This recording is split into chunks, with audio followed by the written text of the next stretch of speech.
All right. Hello, everyone, and thank you so much for joining me today. This is one of my favorite presentations, and this is the first time that we've presented it on the Grove. And so you are in the right place if you have come to learn how to enjoy your practice more via setting clear boundaries with clients. So I am going to go ahead and go to the next slide. So one of the things that I love to start with is, what was your why? Why did you become an accounting professional? What was in your heart when you decided to go into the profession? And I think if you're like most accounting pros, it was because you love to help your clients achieve success. And I'm hoping that you're nodding at this. I like to acknowledge this as the beginning of the presentation because your why is an extremely important reason to guide you. It's an extremely important thing that can guide you. If you haven't seen Simon Sinek's TED Talk, Start with the Why, or read his book, it's a very, very good grounding thing to do, but understanding why you went into the profession. So I may be kind of blanketing everybody together, but I think what ties you all together is that you have really big hearts and you really want to help your clients achieve success. Now, just a very quick overview of me. If you look, you'll see accounting, accountant, controller, outsource accounting, all of these things. I have been since 1995, either been working in accounting myself, actually doing it, or leading the accounting, or working on behalf of and with accountants and bookkeepers. So I absolutely love working with folks like you, and I share your similar heart-led philosophy in that any day that I can help someone is a really good day. And where I feel thwarted is if I want to help someone and I'm going to do it and everything, however, it comes at a huge personal cost to me. So I've learned to balance those things, balance my own needs with my clients' needs. And I have different kind of clients than you have. I have internal, external clients, but similar kinds of things.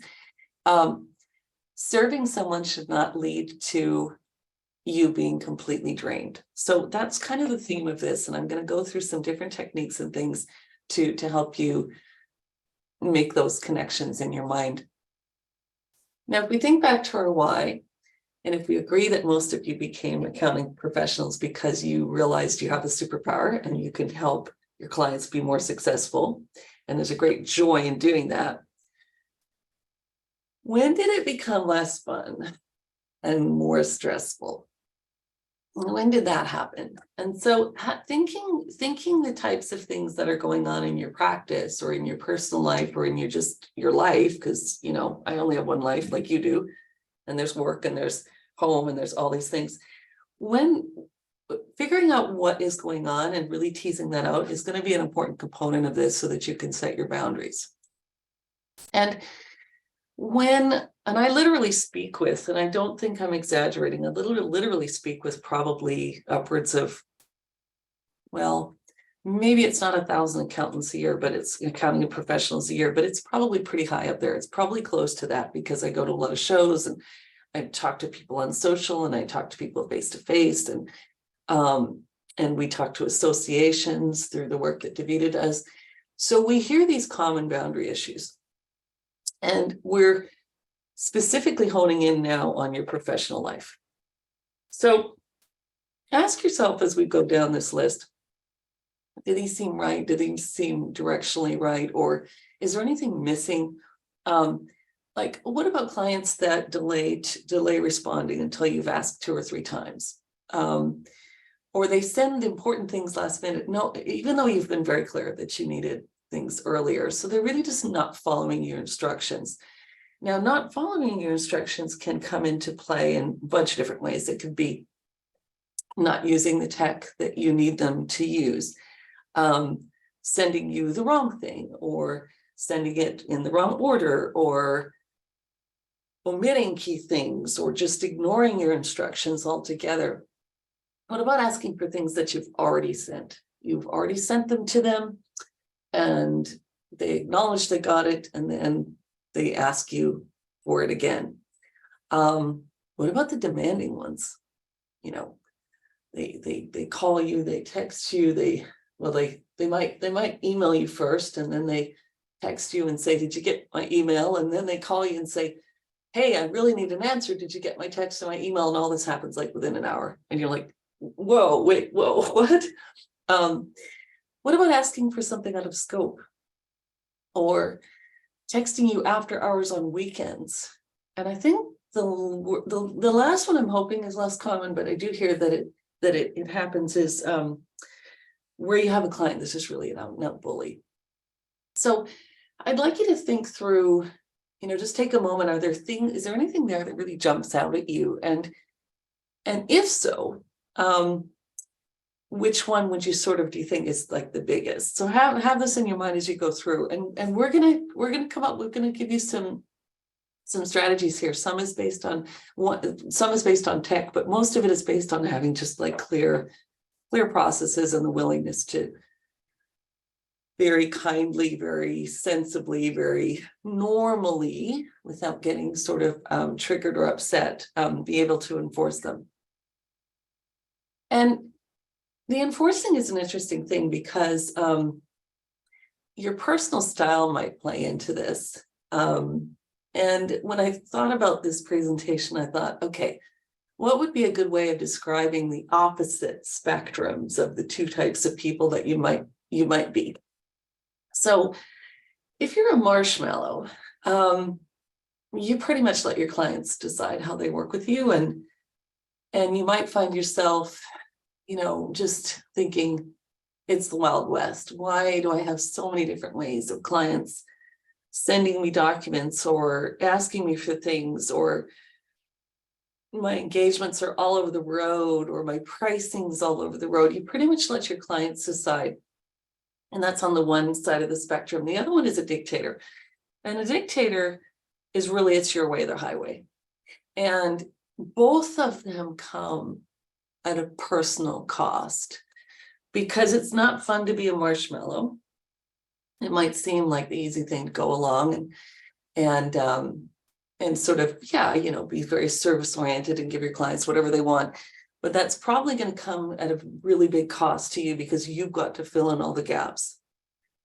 Whereas if you're a dictator, the good news is your clients are probably afraid of you. I don't know if that's good news, but you know what I mean. They're probably complying. But the bad news is the amount of control that you have to exert and the type of person that you need to be. And I'm recognizing that you all have really big hearts.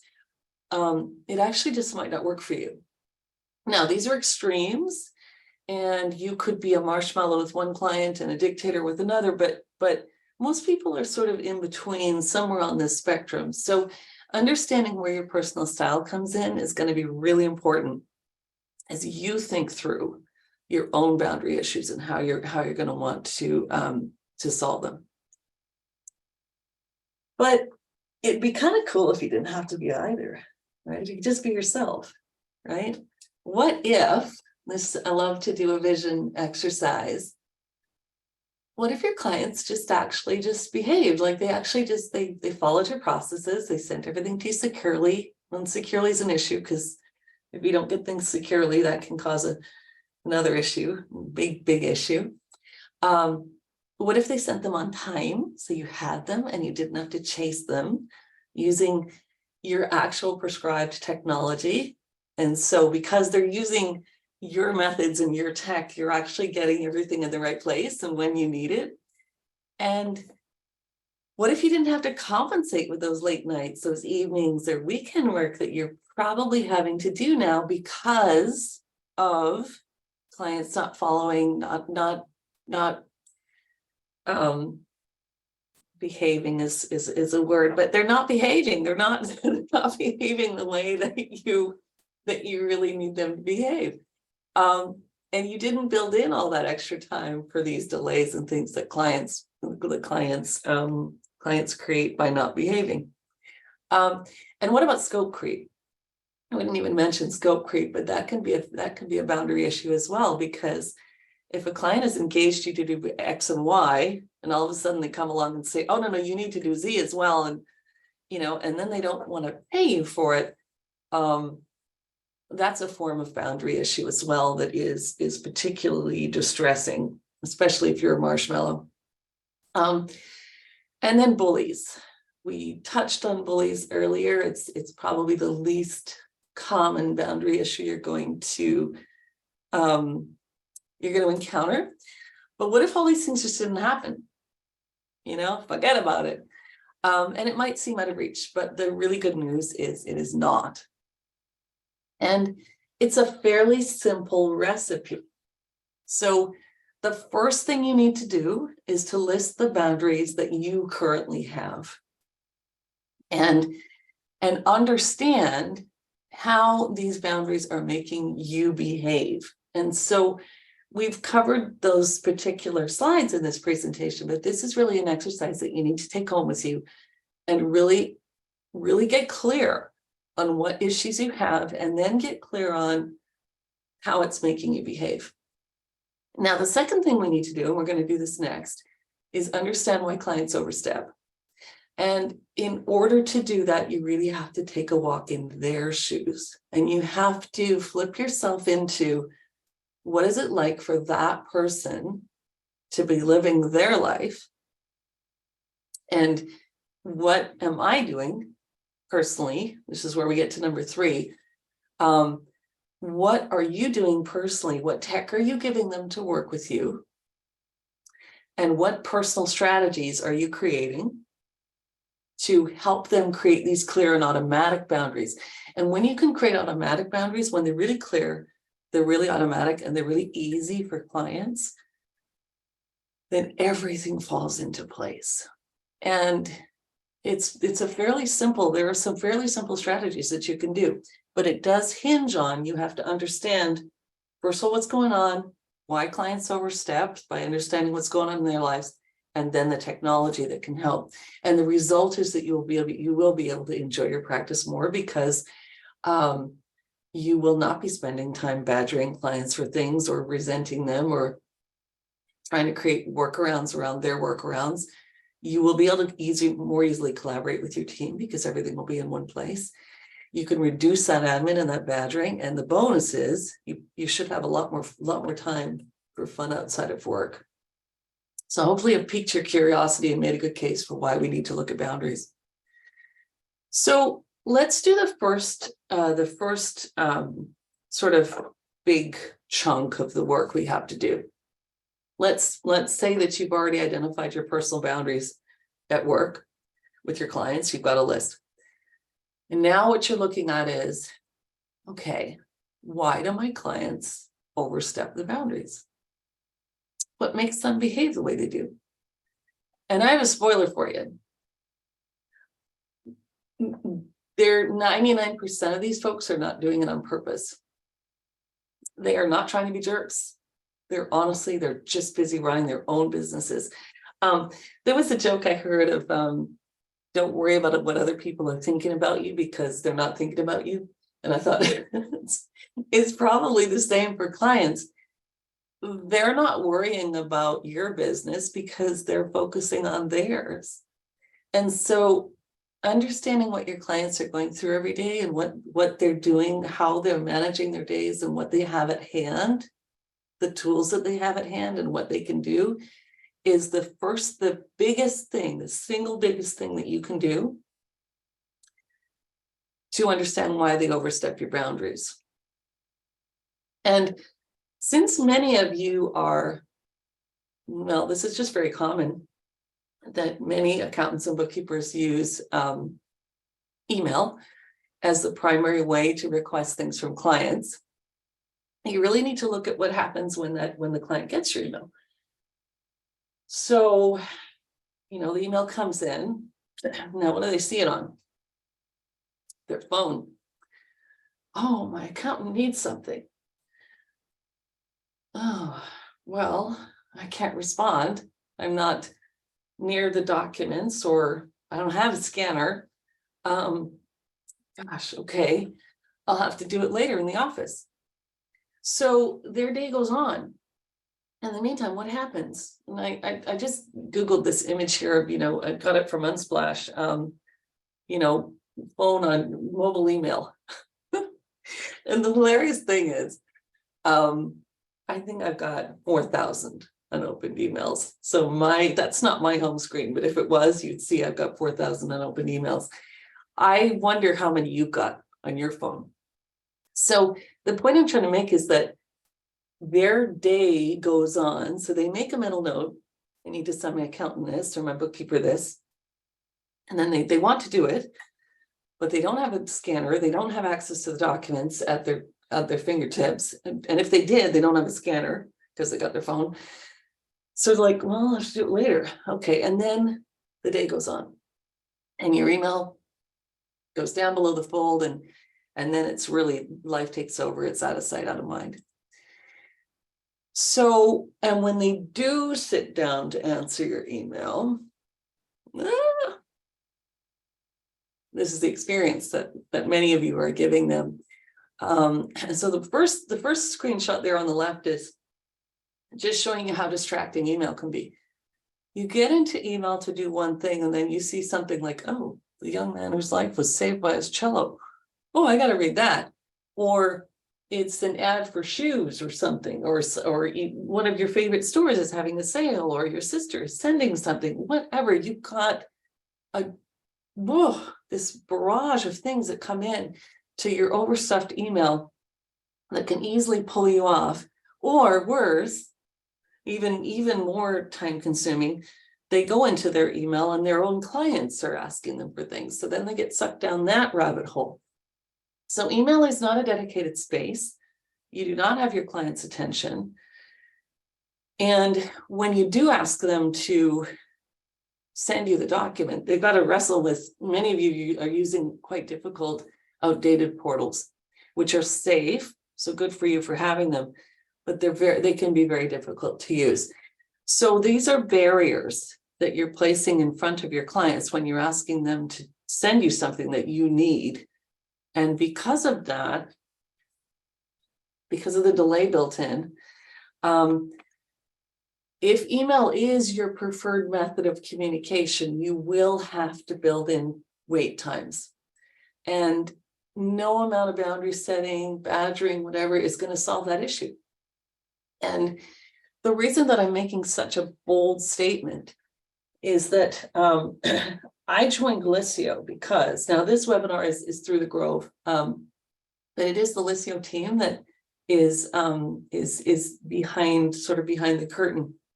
And one of the things that I'm on a mission to help people understand is that there's an if-then. If you use email, then you will have to build in wait times. And what that means is that in your practice management or your workflow solution, when you're looking at capacity, you will need to look at one person being able to do a lot less than they would be able to do if you had all of the documents. So you really have to reduce the capacity of each person so that you can basically solve the delay that when the email builds in. But I have some good news. I'm gonna share with you some tips and things that you can do, but you have to make sure that you don't consider clients being late a boundary issue if you're using email. It's a tech issue. And this is a shocking statistic that Accounting Web published in May of 2021. It's a Thomson Reuters study that accountants and bookkeepers are currently spending up to 40% of their time searching for and gathering client documents. Now, that's an insane amount of time. And the reason that you're having to spend this much time and that clients are ignoring your requests, or they're sending things late, or they're losing things that you've already sent them, or they're waiting until the last minute to send them, is that the only tool they have in their hand is their mobile phone, and the phone isn't easy for them to respond in the moment. Now, the other thing that folks are doing, the clients are doing, is texting. Now, texting is a boundary issue because the first thing that happens is that they're not sending the documents in the way that you can use them. So if you get a text from a client and you want to say, why don't they just email me back? Why are they texting me? Why are they texting me? This is awful. Well, sometimes you're so desperate for that document or that answer that you need because you're stuck and you can't do your work, and or you've got your team is stuck and they can't do their work. You're happy to have it, but you again walk in your client's shoes and ask yourself, why do they text? Well, there's a few reasons. For millennials in particular, the phone is their preferred tool of choice. Mobile is just assumed. They typically ignore emails, and they don't own printers or scanners in their homes or offices. So that's a really tricky thing to basically get around if you're not offering the mobile solution. So email is going to be very difficult for millennials in particular. And before you write off millennials as not your clients, just ask yourself how many clients you have around the age of 40, because the oldest millennial turned 40 in the year 2020. So if you've got clients that are in their late 30s to early 40s, you have millennial clients. And then for everyone, their phone is always near. So again, it can create a really big boundary issue. Now, if clients are texting you, they're sending a very strong message. They want to work with you using their mobile phone. The challenge is that texting doesn't work for you. And the big challenge is that when someone texts you, they expect a quick answer. So we're going to talk about service level agreements, SLAs, which are response times that you can set expectations. But if your clients are texting you, it feels like it's a good thing because you're getting quick answers. But the challenge is it's actually creating a lot of knock-on things for you, because it can derail your evenings and your weekends. It can even derail your work day because it can pull you off doing some work that you were doing, ping, and you feel like you've got to answer it directly. But I think the biggest challenge is a text is not easily shared with, it's not easily shared with a teammate. It's not easily actionable. So action, you can't make it into a task or, or something that to do. You've got to copy and paste it into something else. And then the formats that people text things to, a photo or whatever, a fuzzy JPEG, you have to do arts and crafts. But I think the worst thing for me is the demanding nature of texting. And so that can create a feeling that you're never really able to turn off, because your clients are getting you on your personal phone, evening, weekends, holidays, whenever you take a vacation, you just feel like you can't shut off. So it becomes a real albatross around your neck. And then what about the demanding clients? Now, these are the clients who demand these fast answers. But the big issue with that is that you've probably actually already explained it, or you've probably already sent them something, or it's available for them in a format. You've probably already created it. Or they text you, then they email you, then they call you. So it's all in the space of about an hour or so. Or the request is out of scope. Now that one's a tricky one. We'll talk about that. We'll talk about that in a little bit more detail.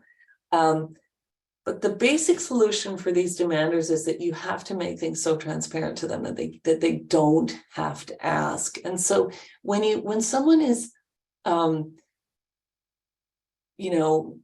you and then texting you and then calling you, you have to understand they're just highly anxious. and they've got something that's going on. Again, you're going to walk in their shoes. They've got something that's going on. They're unable to solve it themselves. They value you, so that's a good thing. They want to reach out to you and get your answers. But they don't easily have a place to find the things that they need. So one of the ways that you can do this is to create a place for them to find everything that they need. Now, people have experimented with intranets and Slack and different ways of doing that, but I think the biggest thing is to make sure that you're bringing them into the same digital space that you're working in and making it just really easy. And that has to do with transparency. Now, scope creep is a really interesting one. It generally goes because clients don't understand that their engagement letter and they don't refer back to it. And so engagement letters are really important because you want to specify specifically what is in scope, what they're paying for, and ideally give them a path to upgrade that gives you more money and recognizes the value of the additional work that you're doing. So you don't have to be a marshmallow or a dictator on either side when we talk about these things here, because if you set it up so that there's win-wins, then your clients know where to go to get things. They can review their engagement letter just by pulling it up. They have a way to ask for more services from you, and they know that someone's going to get back to them because they're using a system where they've had some success. So the idea just really is to make things so transparent to them that they don't have to ask, and then you don't have to set the boundaries because the boundaries are automatically set. So transparency and consistency are a really important thing, and you're going to want to look across your clients and make sure and just think about how it starts with the very first call. So a formal onboarding process is really important. If you do not have a formal onboarding process, that's probably a really, really good place to start. Katie Maddox has a fantastic course on the Grove. It's free. It's 1 hour. It's well worth your time to take that course. And she explains her 5-step process and how she actually gets her clients to pay for each step in the process. And what she gets at the end is a client that understands her processes. She explains the tech that allows her clients to self-serve and keep their relationship going, kind of the engine, if you will, underneath the whole relationship. And she is able to keep them apprised of their work status at just click of a they're just a click, and it's mobile. So, but her solution is based on understanding that your clients don't know. They actually don't know how to work with you unless you explain it really clearly. And that's what you do on onboarding. Now, when she gets to the point where she talks about the engagement letter is something that the client has been walked through, understands what's going on. It's clearly worded. The client signs it, you sign it. They understand what's in and out. And then she makes it easily accessible.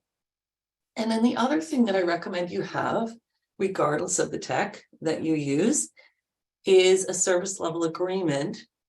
But enable all of your staff to answer. So for example, if a client is going to send an email to you, then they should expect a delayed response. If they're going to text you, hopefully you won't allow texting, but if you do, then they need to know who to text.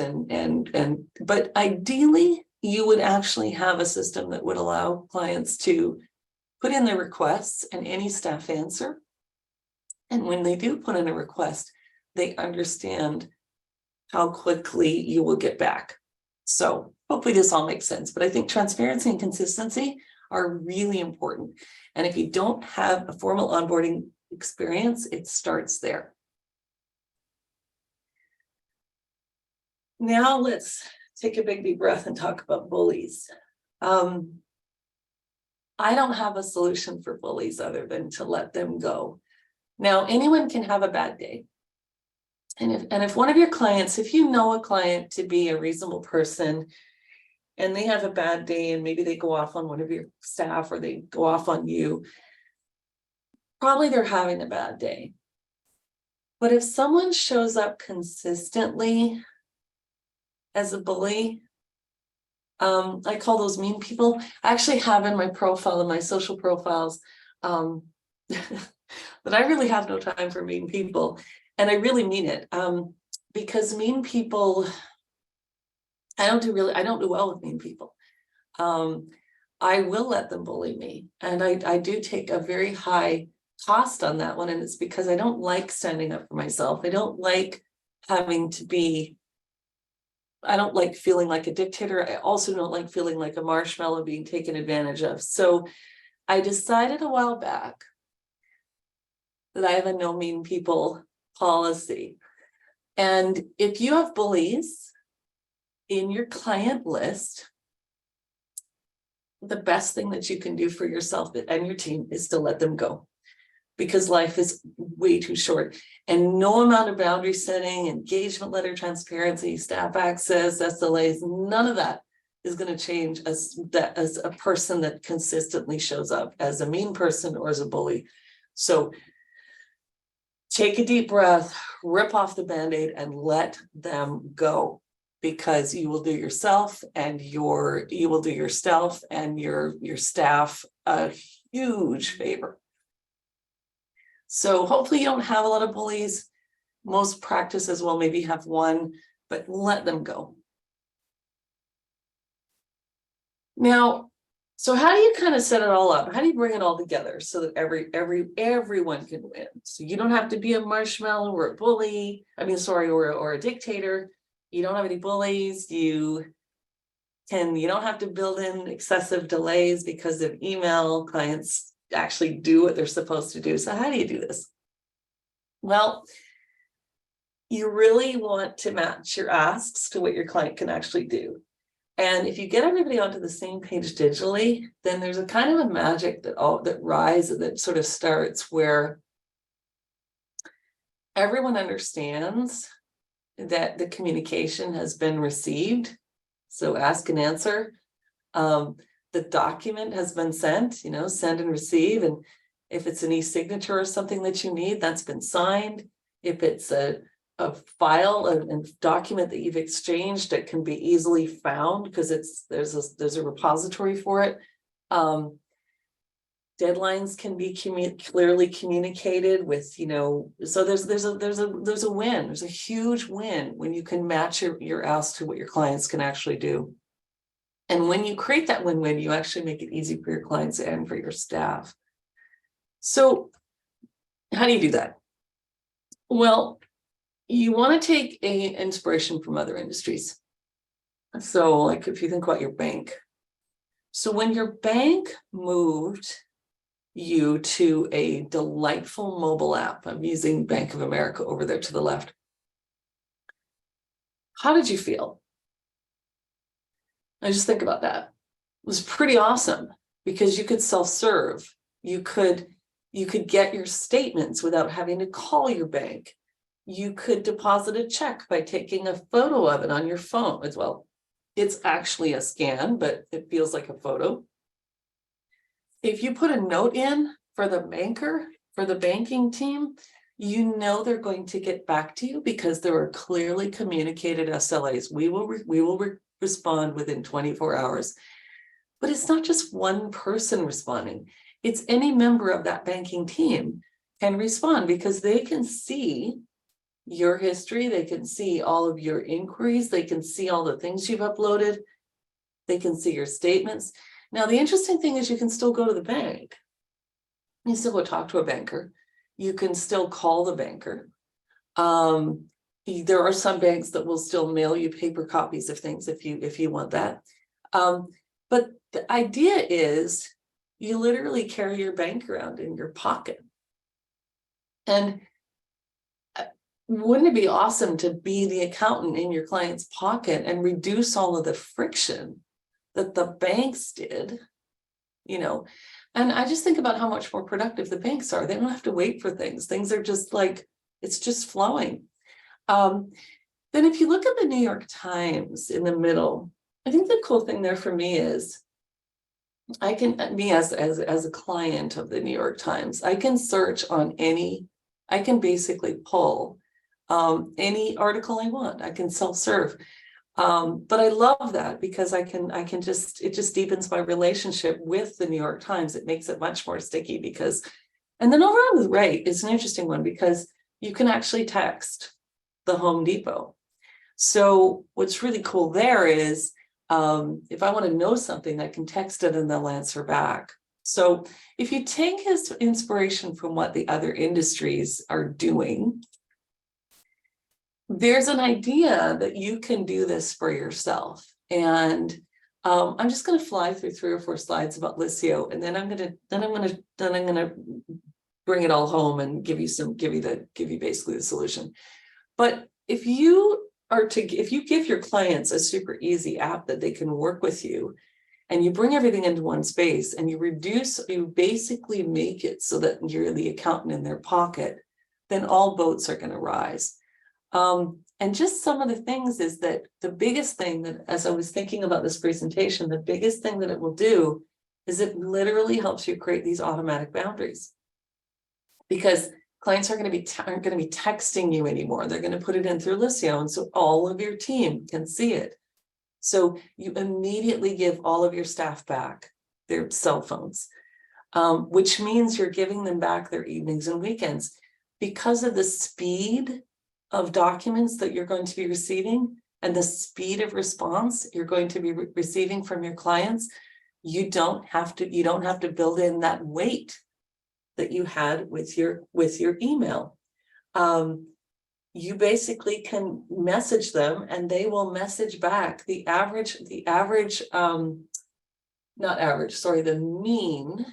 mean response time, median, mean is average. The median, that's the word I want. The median response time when you message them is 6 minutes. So you get quick answers. But the cool thing is if they message you and you have an SLA that we will answer, within half an hour during normal business hours, but we'll answer, in the first thing in the morning then they know that it's in there. So the whole idea is just to go back to the banking analogy. When you put a message in to the bank and they're going to respond within 24 hours, do you text them and call them an email as well? No, you don't. You basically know that the staff are going to have full visibility to what you've asked, and they're going to get back to you. So just doing that. The other thing is the scanner. If you give your clients a scanner in their hand and you get crystal clear PDFs, everybody wins. But the cool thing is, whatever they've uploaded to you and you've sent to them is all available in their files section in Liscio. So it's just like going into your online banking app and looking at all your statements. They're all there. You can search, they can search, you can search, they're all there. And then the text alerts and automated mobile reminders are really important because that's where you let the tech do the badgering. So you let them know what they need via sending them a task, and that task stays open and they get auto reminders until they respond.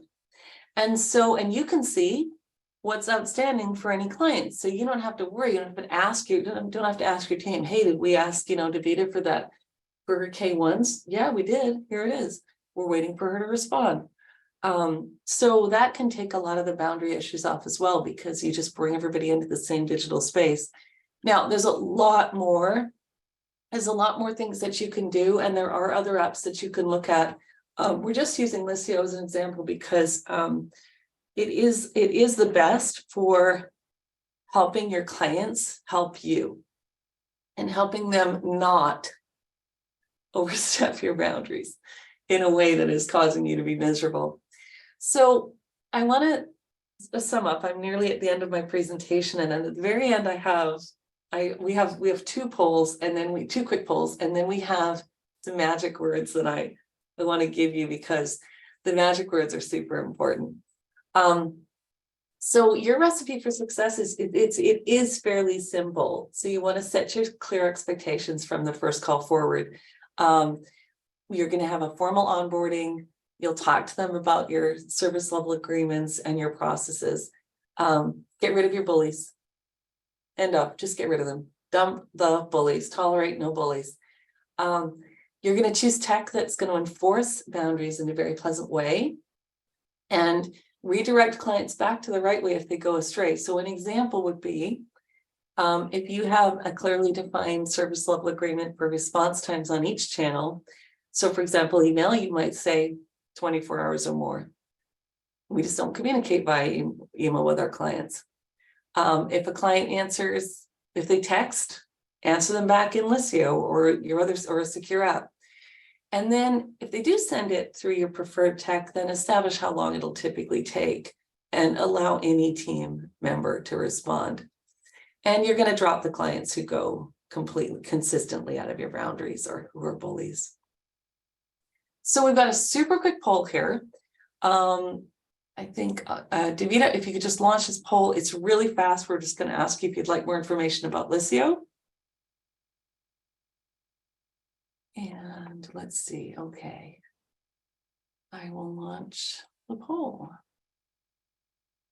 And we'll just give it 30 seconds here, just super quick. And it's wonderful to see that some of you are already using it. That's great. All right, just give it maybe another 30 seconds here. Got about half folks have chimed in. And okay, great. All right, we'll go ahead and end that. Thank you, everybody. And then promised you some magic words. Now, the magic words are So if you have someone who is consistently going out of your boundaries and using insecure methods, this one has to do with people who are sending you things in all sorts of weird ways and causing it doesn't even matter the timing of when they're sending them, they're just sending them in these really insecure ways. So you've already outlined the different ways that you have for them to send these documents to you or answer your questions, your sensitive information questions. So you've said, I've got a secure portal. You can use encrypted email, or you can use something, like Liscio. And you're refusing to use all of these things. So you will need to sign my security waiver. And basically what happens is you actually don't even have to create it, because clients are business people, right? And if you send that, you say you're gonna agree to take all of the liability because you're using these insecure methods, you will need to review this with your insurance agent, and you will very likely need additional insurance. That gets clients' attention because they know how expensive insurance is. And so, so the security waiver is the magic words for you. Now, I have a very quick poll just to help us understand and also help you crystallize what is, let's see, we need to go to the next poll here. We'll launch this. What are your biggest takeaways from this presentation? So the choices are, I need to look at the experience my firm is currently offering. I need to stop using email with my clients. I need to set good boundaries with my clients, or all of the above, or none of the above. And if it's none of the above, go ahead and put it in the chat, in the Q&A or the chat panel, and we'll take a look.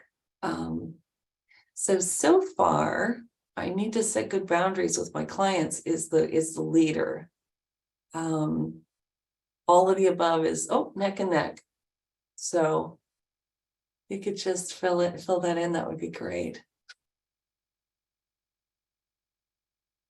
All right, we'll give you another 10 seconds. We'll count it down. 10, 9, 5. Okay, and 5, 4, 3, 2, and 1. All right, we'll go ahead and share the results here. So looks like most of you are saying all of the above, or need to set good boundaries. So thank you for that.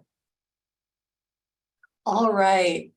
So I hope that this was helpful and that you did get some tips that you can employ in your practice. I hope that you see the effect now between sort of, see the link between your clients' busy days and what they have in hand. And I really hope that you are able to, yeah. And Kathleen, I love your comment here. I feel very empowered to have my guns on the boundaries I've set, and then say, oh, that's okay. You can, fill in the blank. That's good. Yeah, do feel empowered and do set those boundaries, because you are worth it. You're so worth it. And one of the things I want to leave you with is that self-care and boundaries is part of caring for yourself. Self-care is not being selfish. So we have a couple more follow-on assets for you here. If you'd like to assess your firm's client experience level, we do have a short quiz, and you can take that on the Liscio website. But I encourage you to join the Grove if you haven't done that already. Katie Maddox's course is available there. We have content on Google, on Microsoft Office, on QuickBooks Online, on Bookkeep. I mean, just the robotic process automation, sales tips and tricks for accountants and bookkeepers. It's a tremendous amount. It's a tremendous resource. So if you haven't joined, please do. And Davida has just shared the link. All right. So we do have time. If anyone has any questions, I'm happy to hang out. But if we do not, I'm going to go ahead and end the webinar now. All right. Sounds like everybody's pretty busy. Thank you, everyone, for joining today. And I really appreciate your time, and I look forward to communicating with you on the Grove.